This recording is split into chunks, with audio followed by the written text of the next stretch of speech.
মোমবাতি মিছিল এই করবেন রেপটা মমতা যারা বন্দ্যোপাধ্যায় রেপিস্ট বারুইপুর কাণ্ডের তারা যদি প্রতিবাদে মুসলিম হতো, মোমবাতি মিছিল করছেন তিনি। আর যে মেয়েটাকে রেপ হয়েছে এই মেয়েটা যদি হিন্দু হতো, গোটা বাংলা তখন আগুন জ্বলতো। মুসলমানদের আর কত পরীক্ষায় ভারতবর্ষে দিতে হবে।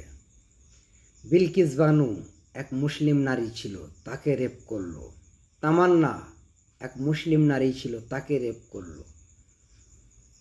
বেড়াইপুর এক ছোটি বাচ্চি 12 বছরের বয়স, তাকে রেপ করলো। শুধু মুসলিম নয়, এই ভারতবর্ষে নারীদেরকে আর কত অগ্নি পরীক্ষা দিতে হবে।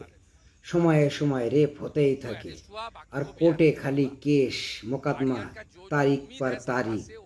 তাই তো শুভেন্দু অধিকারীকে আমি বলি, রাজ্যের মাননীয় মুখ্যমন্ত্রীর কাছে একান্ত অনুরোধ, no justice no fire, no justice no FIR, spot on the date, spot on the date, 2-4 को ठोक दो साले को।